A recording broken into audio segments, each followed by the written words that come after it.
네, 시청자 여러분 안녕하십니까. 전국 9개 민영방송이 함께하는 특별대담 지역민방 공동기획 지역이 대한민국입니다. 네, 진행을 맡은 이재용입니다. 2022년 이민년 설 연휴 잘 보내고 계십니까?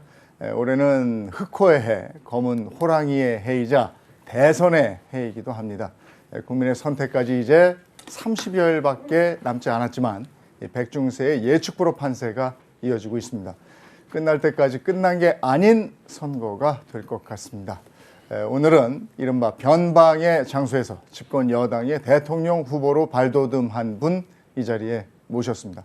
전국 9개 민영방송과 함께하는 지역민방 공동기획 지역이 대한민국입니다. 그 주인공은 이재명 더불어민주당 대선 후보입니다. 어서 오세요. 네, 반갑습니다. 반갑습니다. 지난해 봄에 뵀어요. 네. 그때는 도지사셨습니다. 네. 근데 2022년 신년 초에 뵀는데 대선 후보로 오셨습니다. 네.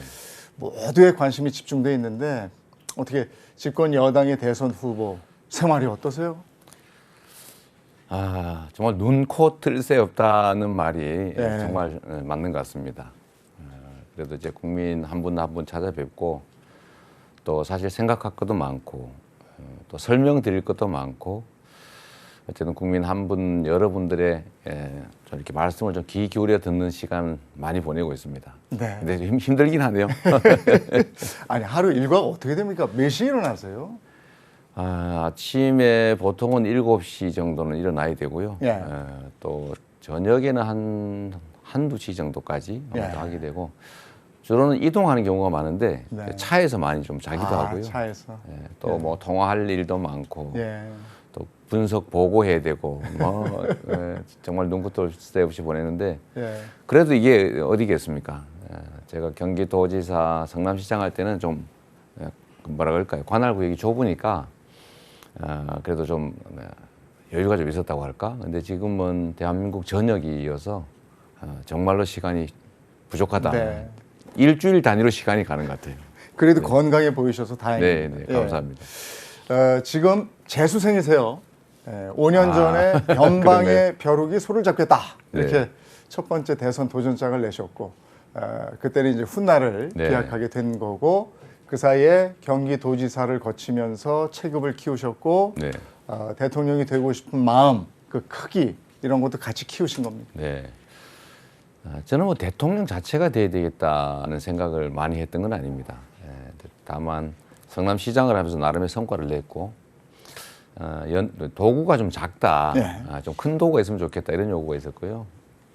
경기도지사는 아무래도 또 좀 역할이 크니까 3년 만에 이제 전국 최고의 광역도 이제 평가를 받게 됐는데 사실은 제가 기대했던 것보다 더 빨리 좀 더 빨리 이렇게 대선판에 좀 온 측면이 있어요. 네.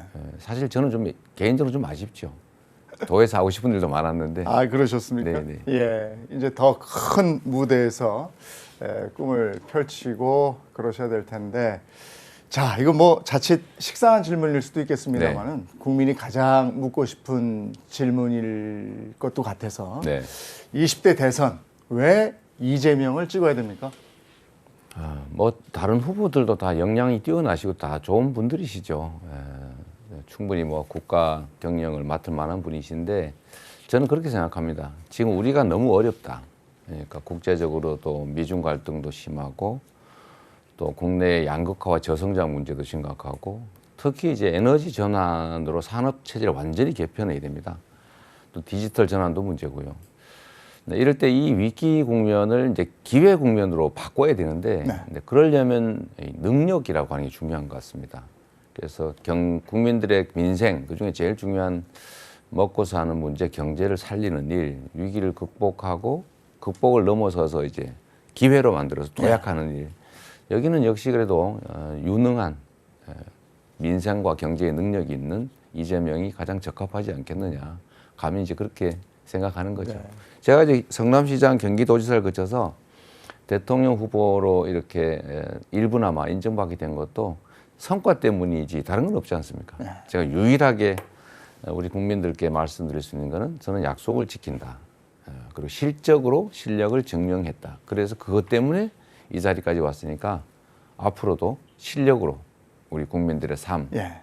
경제 이런 걸 살려내서 오늘보다는 내일이 좀 기대되는 그런 나라 만들고 싶습니다. 네. 대한민국의 미래를 위해서 능력 있는 대통령이 필요하고 그 사람이 네. 바로 나다 이렇게 네. 말씀을 하셨어요.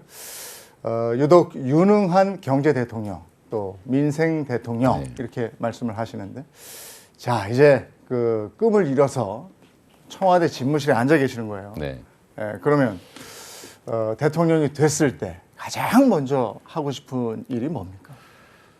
제가 그런 질문을 꽤 여러 차례 받아서 네. 생각을 했는데 원래는 우리의 이 위기에 처한 경제 상황을 좀 반전시키기 위한 각종 투자 계획에 관한 행정명령 서명을 제일 먼저 생각했습니다. 지금도 구상은 다 가지고 있고요.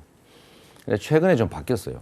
최근에 바뀐 게 역시 1번은 우리 코로나19에 관한 문제다. 너무 위기적인 상황이고 또 국민들이 너무 고통스러워 하시니까 첫 번째는 긴급 재정명령 서명을 아마 하게 될 것 같습니다. 그러니까 윤석열 후보 또 김종인 대표께서도 50조 원, 100조 원 지원 말씀을 하셨는데 지금은 이제 사실은 협조적이지가 좀 못하다는 판단이고 정부에도 제가 야당이 지금 35조 원 지원하자고 하는데 14조 원밖에 안 했으니까 하반기에 당선될 사람들이 책임질 테니까 35조 원 야당이 요구하니까 하자라고 했는데 좀 약간 소극적이에요. 네. 그래서 저는 50조 원 이상의 긴급 재정 명령을 통해서 우리 국민들의 어려움을 좀 극복하는 게 첫 번째 과제가 되겠다. 그런 생각이 듭니다. 역시 코로나 극복, 국민 생활 안정이 첫 번째다. 모두가 아시지만 사실 제가 대선 국면에서 갑자기 우리 국민들께서 많이 이제 선호하게 된 계기가 사실 코로나 대응 때문이었죠. 예. 그러니까 뭐 신천지에 대한 대응, 네. 그러니까 명부조사 또 신천지 본부에 대해서 예를 들면 이만희 회장에 대한 뭐 검사 강제 이런 것들을 보고 국민들께서 환호하셨고요. 네. 저는 그게 정말로 부담되거든요. 종교단체에 대해서 갈등 관계가 된다는 게. 저는 지금도 그 피해를 보고 있다고 생각하는데 그럼에도 불구하고 과감하게 국민들이 필요로 하는 위기 극복을 위해서 필요한 조치를 했기 때문에 뭐 도지사 권한은 작지만 과감하게 하는 걸 보고 국민들께서 인정해 주었다 이렇게 생각하시죠. 네. 공약 보겠습니다. 제1 공약인 전환적 공정성장이라는 큰 그림을 네. 그리셨고 국력 세계 5위, 국민소득 5만 달러, 네. 주가 5천 시대 이렇게 청사진을 제시하셨는데 네. 글쎄요 이게 실제로 가능할까요? 지금 전 세계가 에너지 전환, 또 디지털 전환, 코로나 팬데믹, 주기적 팬데믹 이런 게 문제인데 저는 국가의 대대적인 인프라 투자, 또 교육 투자, 과학기술 투자, 그다음에 규제 합리화를 통해서 저는 우리가 반발짝 늦게 따라왔다면 지금까지는 네. 지금 이 국면에서부터는 우리가 반발짝 앞서서 선도할 기회가 왔다고 생각합니다. 그건 결국은 뛰어난 국가 지도자, 대통령의 결단과 용기, 현명함, 그리고 미래를 보는 통찰력 이런 것들이 중요하다고 보고요. 저는 그 점에서 우리가 국가의 역할을 확실하게 하고 그 안에서 기업들이 자율과 창의라고 하는 게 자유롭게 발휘될 수 있는 효율적 환경을 만들어내면 저는 우리 기업과 우리 국민들의 저력으로 충분히 5대 강국에 들어갈 수 있다고 보고요. 현재 상태도 이미 우리는 군사력 6위, 경제력 10위, 그러니까 소프트 파워, 문화 역량 포함한 소프트 파워가 7, 8위에 이르기 때문에 충분히 노력하기에 따라 G5, 그러니까 5대 강국에 들어갈 수가 있고요. 5만 달러 문제는 지금 2024년 정도면 4만 불을 넘긴다라고 하는 추계가 있습니다, 이미. 근데 물론 이제 코로나19 때문에 좀 흔들리긴 했는데 저는 2027년이면 5만 불을 완전히 확 넘기지 못해도 거의 그에 준하는 상태에 갈 수 있다고 보고요. 현재도 우리의 실질 구매력 기준으로 하면 이미 4만 4천 달러 정도가 됩니다. 네. 일본을 이미 앞섰다는 거잖아요. 하긴 나름이고 주식 시장도 지금 약간 이제 떨어지는 중이긴 한데 우리가 워낙 저평가되어 있기 때문에 현재 상태에서도 서구 선진국 수준의 정상적인 평가만 받으면 즉 코리아 디스카운트만 없으면 이미 4천을 넘길 수 있는 상태입니다.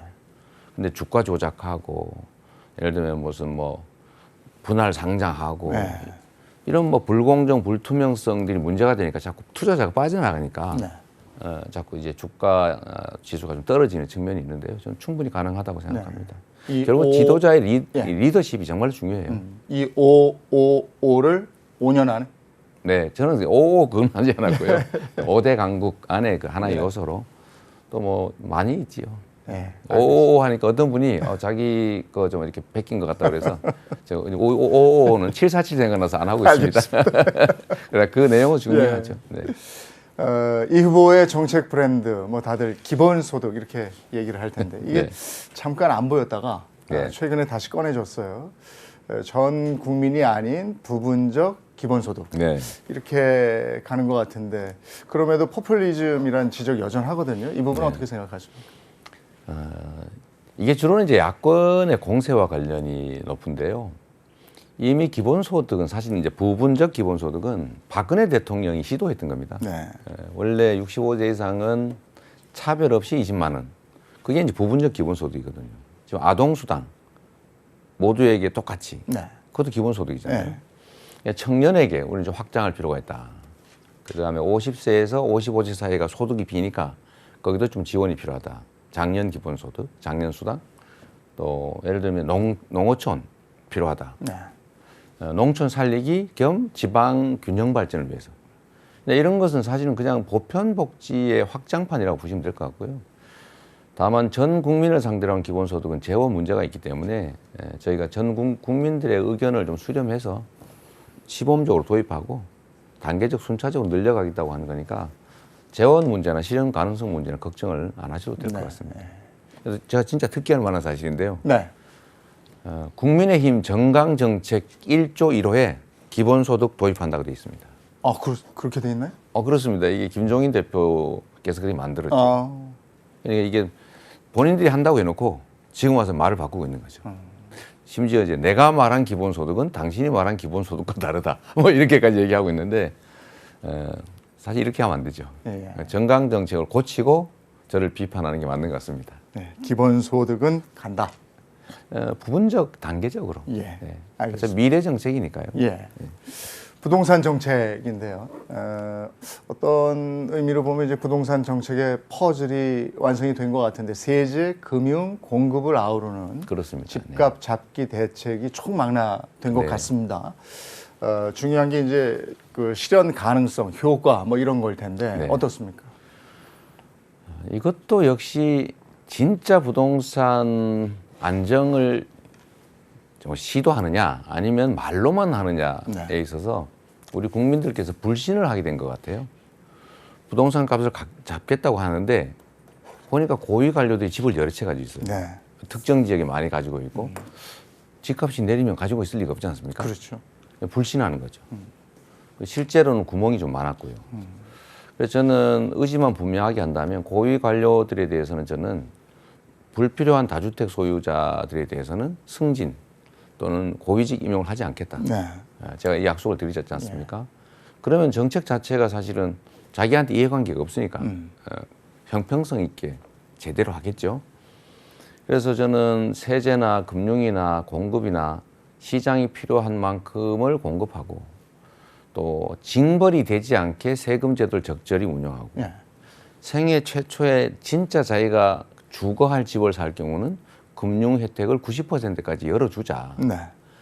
그렇게 하면 사실은 내 집 마련의 꿈이라고 하면 가능한데 뭐 최종적으로는 공급의 양 아니겠습니까? 네. 그래서 저는 수도권에서 실제 공급 가능한 곳이 약간 그린벨트 훼손이라든지 또는 공원을 일부 포기한다든지 하는 부분이 있더라도 주택 공급을 늘려서 시중 시세의 절반을 약간 넘는 수준의 네. 실제 가격으로 원가죠, 그러니까 원가에 우리 무주택자들이 집을 마련할 수 있게 해주자. 네. 이게 핵심인데요. 이제 문제가 이런 게 있습니다. 그러면 지방에서 다 자꾸 몰려 올라갈 거 아니냐. 예. 이제 그런 걱정을 저는 할 수밖에 네. 없죠. 그런데 저는 이렇게 생각해요. 국토 균형 발전은 앞으로 우리의 가장 중요한 과제다. 지금 서울 수도권 중심 불균형 성장 정책을 취하는 네. 바람에 지방은 소멸하고 서울은 미어터지는 폭발하는 그런 양쪽의 문제가 동시에 생기고 있어서요. 예를 들면 지방에 대한 투자 확대, 인프라 구축, 저희가 말씀드리는 5국 체제, 그러니까 네. 대구, 경북, 부울경, 충청권, 그다음에 전남, 광주권 이렇게 지방의 수도 새로운 수도를 하나씩 만들자. 예. 엄청난 재원이 필요하죠. 인프라 구축도 추가로 해야 되고 교육기관이나 공공기관이나 산업 기업도 재배치해야 되겠죠. 네. 그래서 이렇게 해서 균형을 맞추는 것들을 해가면서 수도권에서 지금 당장 엄청난 고통을 겪고 있는 문제에 대해서는 예. 포지티브하게 문제를 해결하자. 양쪽을 동시에 해결해 나가자. 예. 여기를 고통을 주면서 지방이 어쩔 수 없이 혜택을 보게 하는 방식은 옳지 않다. 동시에 양쪽이 다 문제 해결에 혜택을 볼 수 있게 하자가 제 생각입니다. 네. 부동산 얘기를 하면서 자연스럽게 이제 지방에 대한 네. 얘기로 넘어가 주셨는데요. 역시 뭐 가속화되는 수도권 쏠림 현상, 지역 불균형, 그 근본적인 배경은 뭔지 이걸 이제 여러 가지로 네. 생각을 하게 되지 않습니까? 그 해법으로 꺼낸 이재명표 지역 균형 발전 공약. 네. 그게 뭔지 또 듣고 싶습니다. 그러니까 우리가 소위 후진국 개발도상국일 때는 가진 자원이 적으니까 네. 이걸 흐트러뜨리면 효율성이 떨어진다고 해서 수도권에 집중 투자를 했던 겁니다. 그게 한때는 효율적이었죠. 성장이 아마 중요한 동인도 됐을 텐데 지금은 그게 과도한 수도권 집중 때문에 비효율이 발생하고 있습니다. 네. 나라 전체적으로. 그래서 저는 이제 균형 성장, 균형 발전 정책이 국가의 핵심 과제가 됐다. 지방에 대한 균형 발전 정책이 과거에는 그냥 좀 어려우니까 도와주자, 배려하자 이런 차원이었다면 이제는 국가가 존속 발전하기 위한 유일한 해법이 됐다 이렇게 생각하죠. 5극 3특 체제라고 저희가 이름을 붙였는데 지금은 수도권 1극 체제 아닙니까? 그런데 충청, 부울경, 대구, 경북, 호남, 광주 이쪽을 네. 새로운 수도에 거의 준하도록 예. 대대적인 투자를 통해서 다극 체제로 만든다. 그러려면은 교통 체제도 좀 개편해야 되고요. 산업 기반도 지방 중심으로 다시 만들어야 되고 수도권에 있는 기업들이 지방에 가니까 내가 더 혜택이다. 예. 인재를 구하기가 더 쉽다. 거기에 가면은 비용이 덜 든다. 이런 생각을 하면 옮길 것이고요. 또 새로 창업하는 부분들도 지방에서 창업하는 게 훨씬 더 이익이 되도록 네. 각종 정책들을 만들어야죠. 재정 정책, 아니면 세제, 금융 정책, 아니면 뭐 공장 부지 공급이나 산업 용지 공급에서 지방이 훨씬 더 이익이 되도록 또 지방에 사람이 몰려서 할 수 있도록 그 중에 하나가 사실은 또 저는 농어촌 기본소득을 소액으로 지급하면 귀농 귀촌에서 지방에 살 수 있지 않습니까? 네. 그러면 인구가 다시 또 지방으로 다시 갈 수 있는 기회가 생기는데 하여튼 우리가 이런 지방 균형 발전 정책을 취하지 않으면 이제는 나라가 더 이상 네. 성장하기 어렵다. 이게 저의 확고한 신념이죠. 필요에 의해서 지방에 내려가서 살 수 있는 그런 분위기를 만들어 주시겠다. 생활 정주 여건이라고 하는 걸 확보해 줘야 하고요. 예. 제일 중요한 건 지방에서도 먹고 살 수 있는 길을 열어줘야 되는 겁니다. 네. 그 지방 분권형 개헌 추진에 대한 얘기도 네. 하셨어요. 이건 뭡니까? 저희가 이제 이 87년에 만든 헌법인데 이게 지금 30년이 훨씬 넘어가지고 네. 이제 옷이 몸에 안 맞습니다.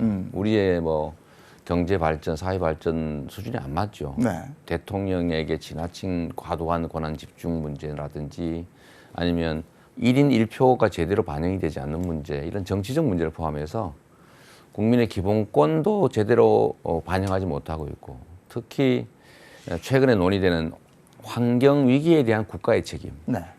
아니면 5.18 정신의 예를 들면 헌법 전문 반영 또는 자치 분권의 강화 또는 중앙정부의 견제와 균형의 강화 이런 부분들이 필요한데 헌법 개정이라고 하는 게 이게 우리는 당연히 한 번에 다 해야 된다 이런 고정관념이 있어요. 근데 이해관계가 충돌해서 불가능하지 않습니까? 네. 그래서 제가 낸 제안이 합의되는 것부터 순차적으로 미국처럼 해나가자. 그래서 저희는 합의되는 거 이미 다 합의한 거 있지 않습니까? 5.18 정신의 헌법 반영, 기후위기 대응을 위한 국가의 책무, 또 국민의 책임 중요하거든요. 또는 기본권 강화, 경제적 기본권의 강화, 또는 자치분권의 강화로 지방의 분권을 강화하고 지방의 자율성을 높이자. 네. 이런 건 합의가 가능하거든요. 네. 이런 것들은 좀 미리미리 합의되는 대로 총선 때 하고 지방선거 때 하고 대선 때도 하고 계속 조금씩 바꿔나가는 게 좋겠다. 그 생각을 하고 있습니다. 네.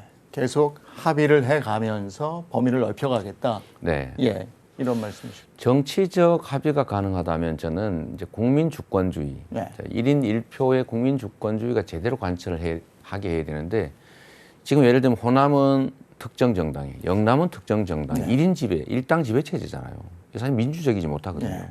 그게 정치의 왜곡을 가져오니까 저는 이 다당제가 가능하도록 국민들의 의사가 국회 의석수에 실제로 반영될 수 있도록 네. 꼭 만들어야 되겠다. 이제 그 생각이고 그래야 이제 여야가 둘만 싸우는. 네. 그래서 다 상대가 못하면 나한테 기회가 오니까 네. 못하게 만드는 게 능사인 정치를 바꿔야 됩니다. 잘하기 경쟁을 하게 만들려면 제3의 선택이 가능해야 돼요. 둘 다 못하면 제3의 선택을 할 수 네. 있게. 지금 이게 봉쇄되어 있지 않습니까?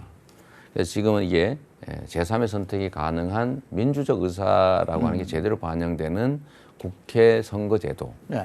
또 비례대표제도 이런 게 꼭 필요하죠. 네. 근데 참 불행하게도 제가 언제나 자꾸 사과드립니다만 그 위성정당 하지 말았어야 되잖아요.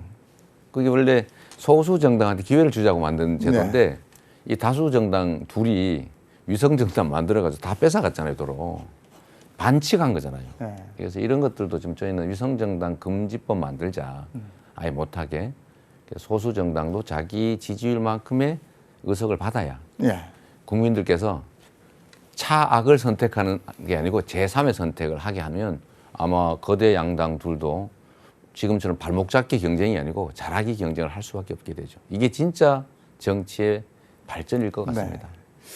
그 지방 분권 뭐 이 말씀을 하시면서 이제 정치의 어떤 발전적인 토론 문화와 협의 뭐 이런 것까지 아울러서 말씀을 해주셨는데 지방 소멸 위기의 극복을 위해서 지금 저희도 9개 지역 방송사가 같이 해서 이 방송을 하고 네. 있는데 지역 지상파 방송의 역할 이 부분도 굉장히 중요해지고 있는데 지역 방송을 지원하는 제도 마련 이런 부분은 어떻게 생각하시는지 그 의견도 듣고 싶습니다. 저는 지방의 시민운동을 하던 사람이어서 언제나 그 말씀을 드렸습니다. 돈과 사람과 정보가 해당 지역을 중심으로 돌 수 있게 해줘야 된다. 그게 진짜 자치다. 정보가 돌게 하는 것 그것도 언론이죠. 그건 지역 언론, 지방 언론, 그건 방송 포함해서 팬까지도.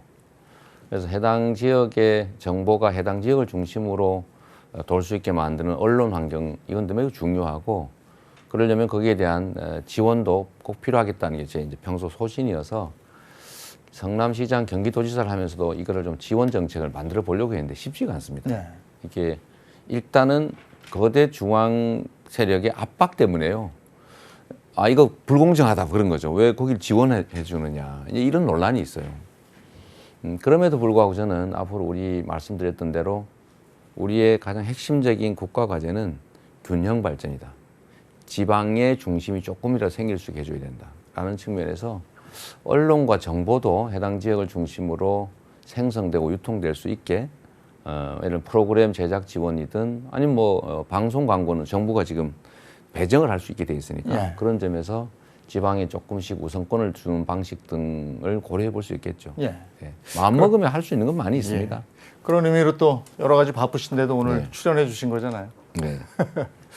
자, 지역 민방 공동기획 지역이 대한민국입니다. 이재명 더불어민주당 대선 후보와 함께하고 있습니다. 개천에서 용났다. 네. 그런 말씀 많이 들으셨죠? 그렇습니다. 네. 이 표현이 딱 맞아 떨어질 정도로 드라마틱한 인생 역정을 걸어오셨습니다. 다시 한번 이재명의 삶을 살아야 된다.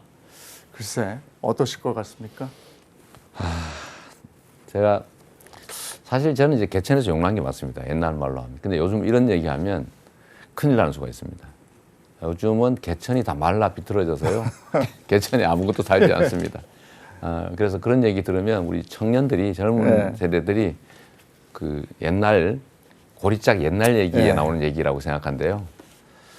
슬픈 일이죠. 그러니까 계층 이동 사다리라고 하는 게 있는 사회, 그러니까 신분 상승, 계층 상승의 기회가 주어지는 사회가 돼야 된다고 저는 생각하는데 이제는 그게 거의 불가능하게 된 것 같아요.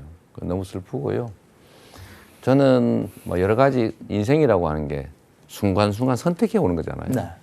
사법연수원 마실 때는 인권 변호사의 길로, 또는 무슨 뭐 파크뷰 특혜 분양 이거 저직 운동 하다가는 내 이익이냐 사회의 이익이냐 끊임없이 고민하다가 결국은 공익 중심으로 살아오다 여기까지 와버렸는데 너무 위태로운 삶이었던 것 같습니다.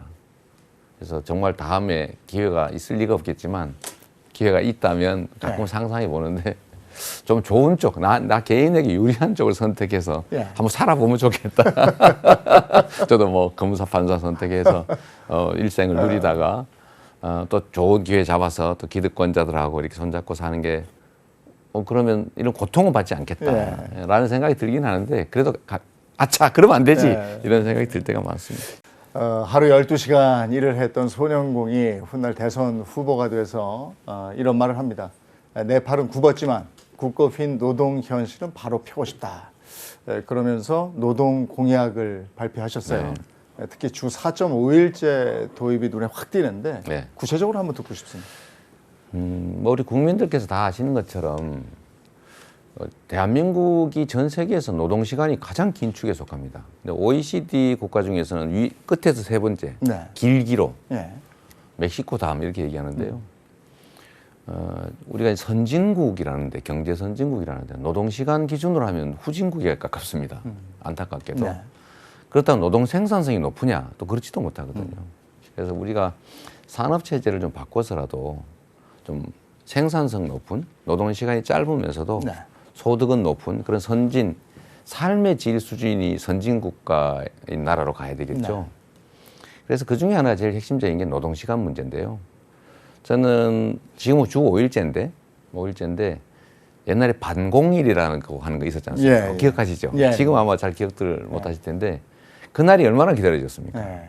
그러니까 이것도 발전의 한 양상인데 제가 어릴 때 공장을 다닐 때는요. 한 달에 한 번 쉬었어요. 4주에 한 번. 그러다 어느 날 2주에 한 번. 어느 날 4주에 한 번. 어느 날인가는 토요일을 4주에 한 번. 어느 날은 이제 2주마다 토요일을 반공일로 쉬는. 그러다 모두가 이제 반공일을 쉬다가 그 반공일을 없애버린 게 지금 주 5일 근무제입니다.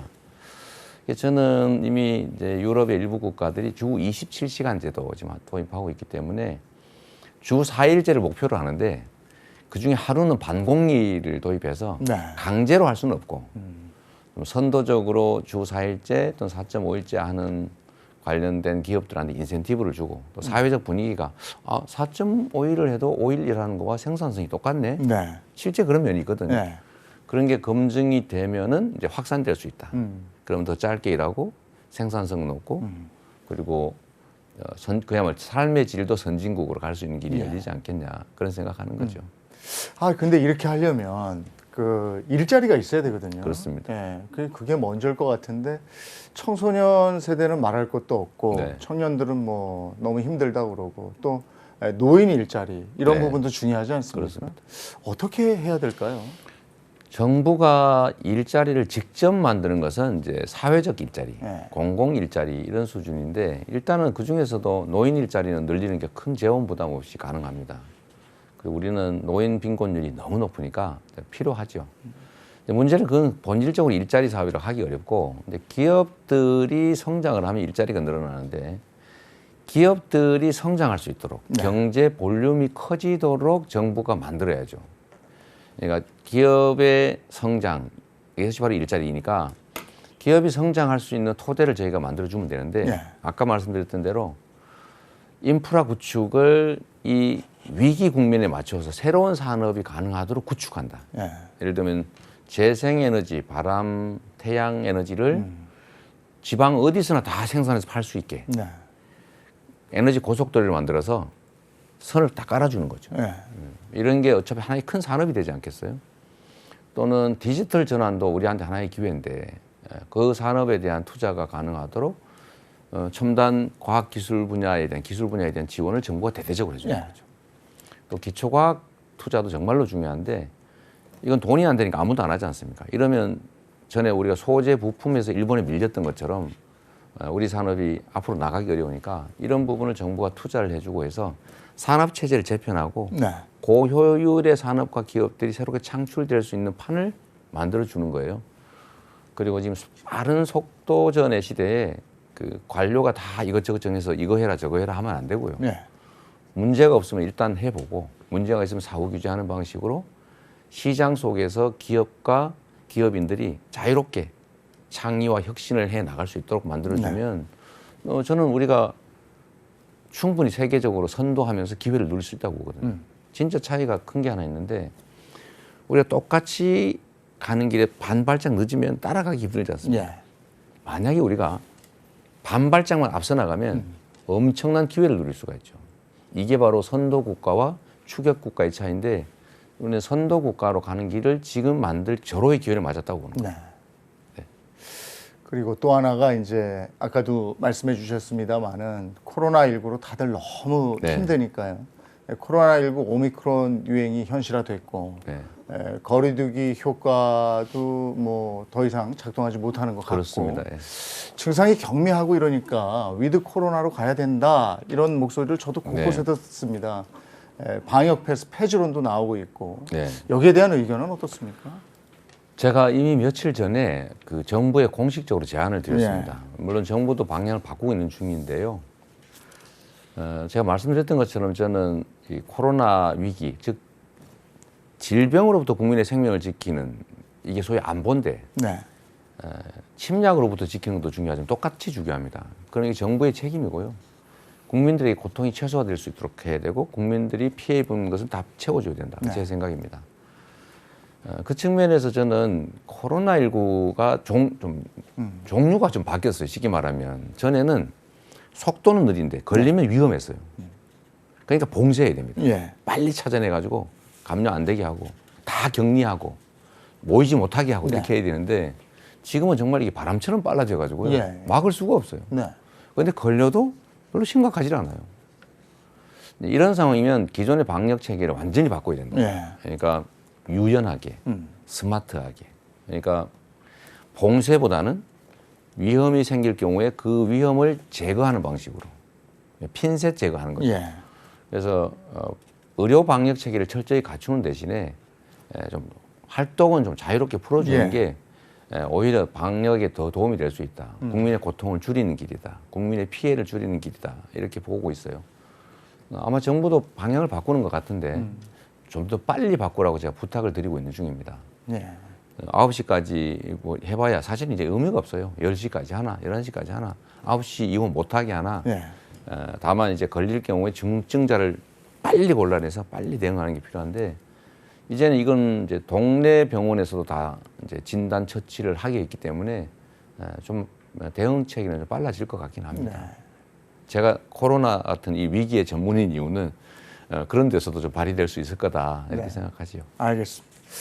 그 처음에 제가 뵙고 지난해에는 도지사로 뵀는데 올해 초에는 대선 후보로 뵙습니다 했어요.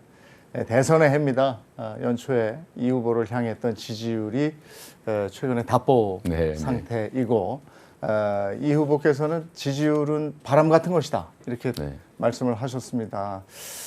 그래도 긴장이 되시죠? 아, 당연하지요. 네, 그 영향을 안 받으려고 노력하지요. 네. 아무래도 영향을 받습니다. 근데 지나치게 영향을 받으면 휘둘리는 네. 수가 있어요. 네. 그러니까 이게 저희는 지지율이 막 올라가지는 않지만 같이였다는 느낌이 들긴 하지만 떨어지지도 않지 않습니까? 네. 이제 안정적인 거예요. 차곡차곡 담쟁이 넝쿨이 담장을 넘듯이 네. 차곡차곡 대신에 잘 안 떨어지는데 상대는 뭐 이렇게 좀 널뛰듯이 하지 않습니까? 네. 근데 그건 영향을 받기 때문이에요. 그래서 저는 영향을 받지 말자 이렇게 마음을 먹는데 영향이 없을 수가 없습니다. 근데 사실이고요. 다만 제가 말씀드리고 싶은 거는 결국 3월 9일 날 투표소에서의 마지막 결단이 중요한 네. 거죠. 우리 국민들께서 과연 어떤 선택을 하실까? 타인을 위한 과거에 대한 평가? 과연 그렇게 할까? 아니면 나의 미래를 위한 선택?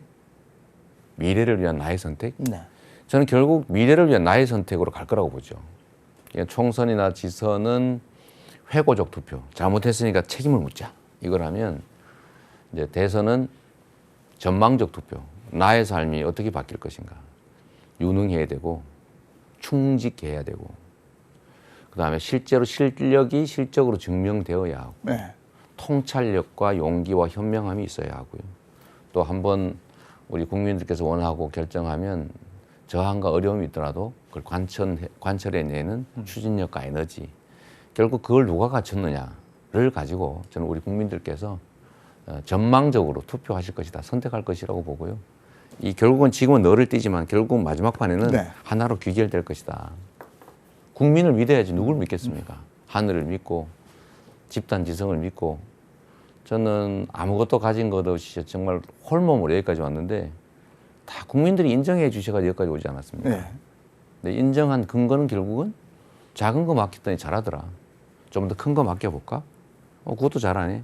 이제는 우리나라의 가장 큰 도구를 맡겨서 내 삶을 한번 통째로 책임지게 해볼까? 이 판단을 하는 시점이 왔지 않습니까? 저는 국민을 믿고요. 저는 국민이 현명한 선택을 하시리라고 믿지요. 네. 그 연령대별로 어떻습니까? 20대 남 청년 마음을 잡기가 쉽지 않다 이런 얘기를 들었거든요. 그게 제일 슬픈 일인데요. 저도 20대를 살아왔지만 지금의 20대에 비하면 저는 정말로 행복한 삶을 살았던 겁니다. 그때는 선택할 게 많았어요. 네. 기회가 많았습니다. 그런데 지금 청년들은 기회가 없죠. 5명에서 2개를 놓고 다투고 3명은 탈락이 되는데 다른 여지가 없이 도태가 될 위험이 처했어요. 저성장과 양극화 때문입니다. 이 저성장과 양극화는 결국 우리가 만든 거잖아요. 기성세대가. 우리 앵커님 같은 분도 책임이 없다 할 수 없죠. 저도 마찬가지로.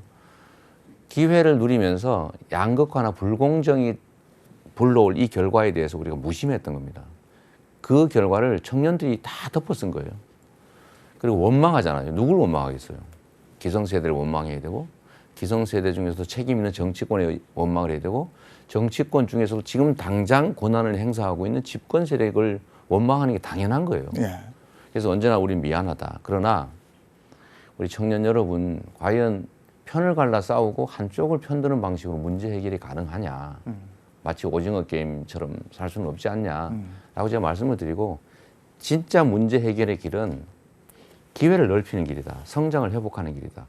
사회 전체의 공정성을 회복하는 길이다. 그리고 그렇게 할 수 있는 역량 있는 사람을 뽑아서 국가가 실제로 성장 발전의 길로 가야 비로소 문제 해결의 길이 열린다.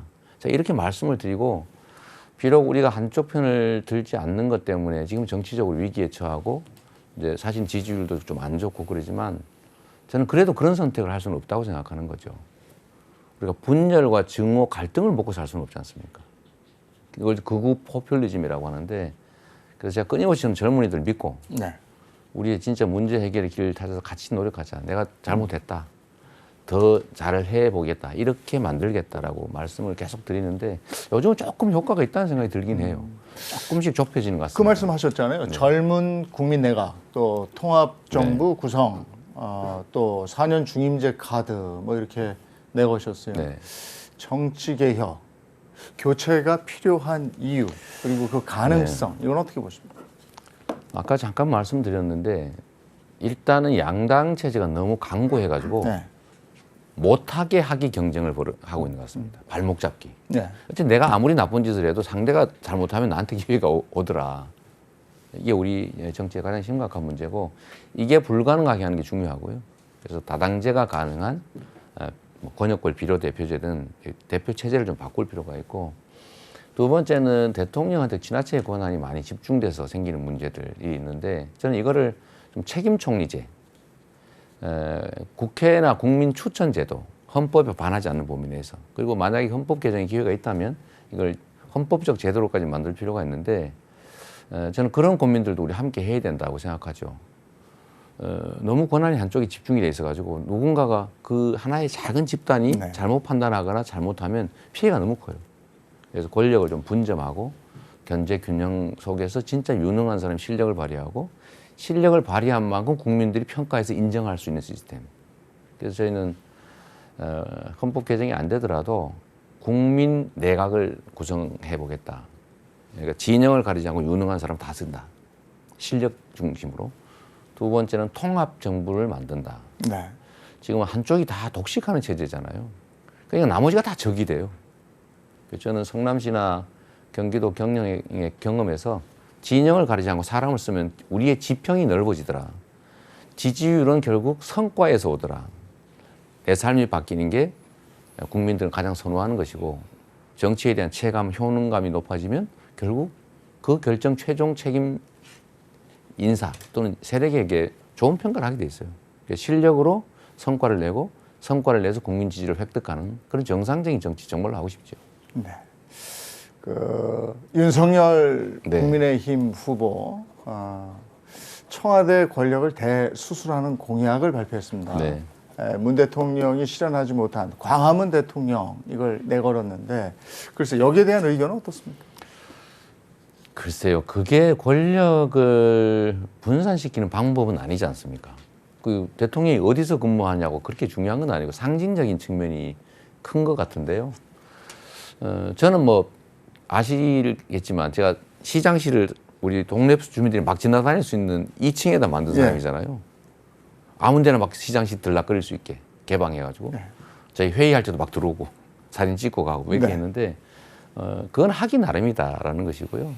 장소 문제는 아닌 것 같고 저는 어차피 세종으로 제2집무실을 옮긴다는 공약도 드렸고 세종 국회 제2의사당도 짓고 있고 취임식도 지방에서 하자. 네. 세종에서 하자 기왕이면. 네, 그런 말씀도 드렸는데 결국 내용이 중요하다. 이 말씀 꼭 드리고 싶어요. 제가 자주 말씀드리는데 보시면 알겠지만 윤석열 후보의 공약과 제 공약이 거의 수렴해 가고 있습니다. 제가 전에도 말씀드렸던 거예요. 네. 선거 막바지에 가면 공약이 다 비슷비슷해진다. 왜냐하면 좋은 거 다 한다고 하죠. 말로는 얼마든지 할 수 있는 거니까. 다만 제가 말씀드리고 싶은 거는 진짜 누가 할 것인가. 진짜. 실천할 것이냐 아니냐의 차이가 있는 겁니다. 좋은 말은 누구나 할 수 있는데 그래서 이 실천력의 차이로 좀 평가해 주시면 좋겠다. 그 말씀이고요. 제가 한 말씀을 더 드리면 실천할 수 있는지 없는지 점을 봐서 알 수 있느냐. 그건 아니죠. 예. 점을 보지 않고도 아는 방법이 있습니다. 그가 과거에 약속을 지켜왔던 사람이면 미래에도 약속을 지키고요. 그 이전의 약속을 헌신짝처럼 여기던 집단 또는 사람이라면 그 후에도 그렇게 될 가능성이 많다. 이건 매우 개연성이 높으니까 그런 점들을 우리 국민 여러분들께서 실천력이 진짜 있을지를 판단할 때 참고해 주시면 좋겠다는 생각이 듭니다. 시간이 얼마 남지 않았습니다만 그래도 안보 관련 얘기를 안 여쭙고 갈 수가 없어서요.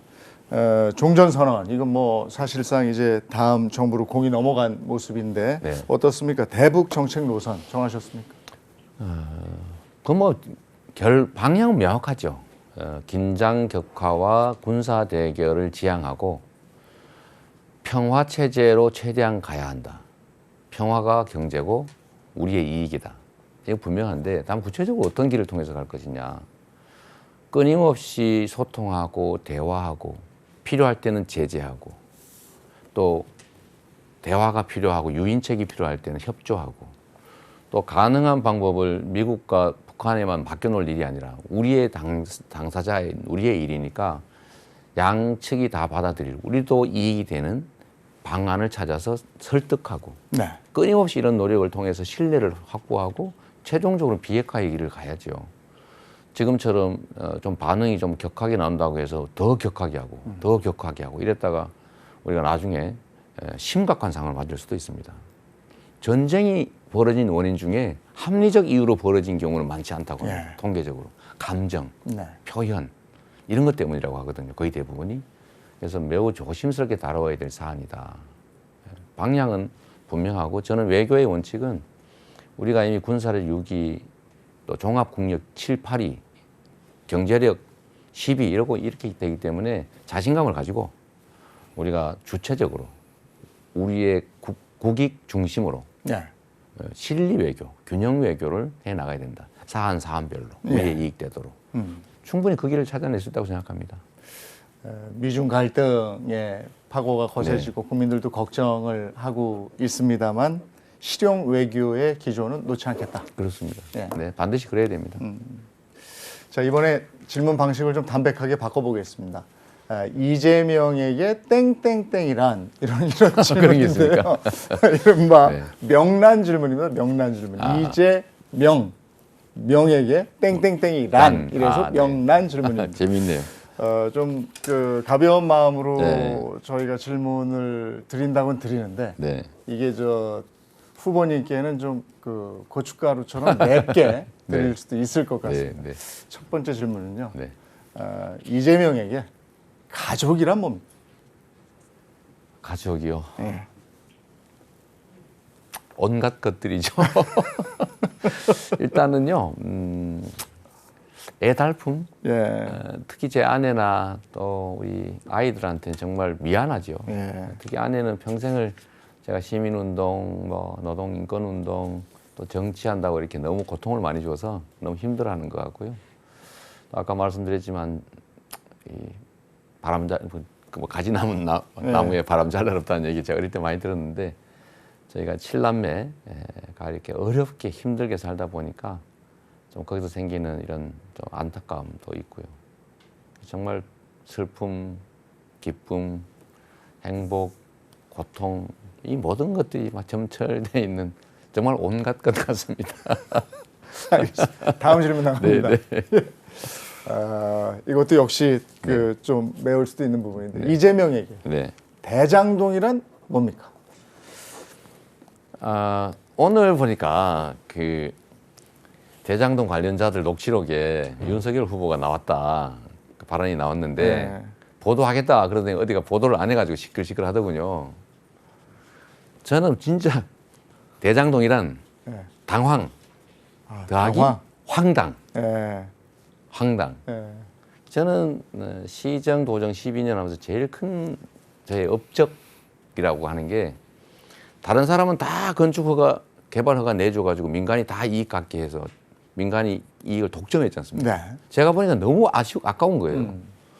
그래서 그걸 막 정말로 치열하게 싸워가지고 국민의힘이 막 총력으로 막는 업자들하고 국민의힘이 막는데 제가 그 속에서도 내가 악착같이 무려 개발 이익의 70%에서 60%를 내가 뺏었다. 예. 즉 공공환수에서 시민들에게 돌려줬다. 5,800억이 적은 돈이냐. 다른 단체장들 하지 않는 일이었잖아요. 그래서 나 정말 잘했다고 자랑을 하는데 갑자기 당신이 해먹은 거 아니야? 이렇게 얘기를 하니까 네. 너무 당황스러운 거예요. 네. 그런데 우리 국민들께서는 그렇게 말씀하실 수 있어요. 당신이 이거 100% 환수했어야지. 왜 다 못했어? 국민의힘이 막았어? 그건 네가 해결했어야지. 그건 일꾼의 잘못이고 부족함이다. 그 지적은 맞지 않습니까? 그래서 제가 그 부족함을 인정합니다. 100% 환수 못해서 죄송합니다. 부하 직원 관리 잘못해서 죄송합니다. 라고 말은 하는데 이걸 못하게 막았던 쪽이 갑자기 나타나가지고 네. 저를 막 비난하는 걸 보니까 정말 황당한 거예요. 대장동은 황당이다. 당황 더하기 황당. 황당이다. 네. 자, 마지막 하나 더 할게요. 이재명에게 대한민국 대통령이라. 대통령 저한테는 도구고요. 국민들에겐 일꾼이다. 이렇게 말씀드리고 싶어요. 이 일꾼과 도구. 제가 이 말씀을 드리는 이유는 저는 이 공직이라고 하는 게 이제 제가 하고 싶은 일을 이루기 위한 하나의 유력한 도구거든요. 네. 저는 제 삶을 살면서 판사, 검사, 변호사 중에는 변호사가 가장 훌륭한 도구다. 이렇게 해서 유용하게 살기 위해서 변호사가 됐고 시민운동이 중요하다라고 해서 또 시민운동을 하다가 정치? 이거 매우 이제는 유용하다. 참여정부 덕이죠. 정치, 정당 개혁 때문에. 그래서 지금까지 왔는데 시장, 도지사, 이제 대통령. 대한민국 사회를 바꿔서 우리 모두가 희망을 가질 수 있는 제가 살았던 그 정말 험한 웅덩이를 좀 고칠 수 있는 유력한 도구라고 생각하고요. 우리 국민들께는 일꾼. 네. 누군가는 지배하고 누리는 자리라고 생각할 수도 있지만 저는 국민들을 대신해서 국민이 명하는 일을 국민을 위해 대신하는 일꾼, 대리인이라고 생각하죠. 네. 지난번에 오셨을 때도 그랬는데 시간이 참 짧습니다. 그러네요. 금방 또 한 시간이 다 가서요. 네. 뭐 지금 이제 설 명절 맞아서 많은 분들이 TV 앞에 이렇게 네. 시청하고 계실 텐데 시청자분들께 이민년 설 인사 네. 그리고 또 뭐 각오, 네, 네. 덕담 한번 해주시면 좋겠네요. 네. 국민 여러분 정말 힘드시죠? 코로나19까지 이렇게 심해지면서 우리 경제적으로 어려운 판에 정말 우리 국민들께서 힘드신 것 같습니다. 정말 안타까운 선택을 하는 분들까지 계셔서 정치 행정을 책임지고 있는 사람의 한 사람으로서 정말 죄송하게 생각하고 책임감을 느낍니다. 그래도 이번은 또 설이니까, 명절이니까 올해 안으로 저희가 코로나19 정말 종식하고 다시 미래를 설계하는 그런 좋은 세상 되기를 꼭 바라고요. 우리 국민 여러분께서도 희망을 가지고 새해 건강하고 복 많이 받으시면 좋겠습니다. 또 3월 9일 정말 중요한 선택을 해야 되는데 제가 우리 국민들께 정말 드리고 싶은 한 가지 말씀은 우리의 미래를 위한 각자 국민들의 미래를 위한 선택이다. 국가의 운명이 달린 선택이다. 과연 이 국가가 더 발전하고 우리 국민들에게 더 나은 삶을 만들어줄 수 있는 능력 있는 경제, 민생 대통령 후보감이 누군지, 대통령감이 누군지 꼭 한번 살펴주시기를 다시 한번 부탁드립니다. 새해 복 많이 받으십시오. 고맙습니다. 네. 앞으로 제대로를 외치신 만큼 이재명 대선 후보가 걸어가는 길 끝까지 지켜보도록 하겠습니다. 오늘 함께 자리해 주셔서 고맙습니다. 네, 감사합니다.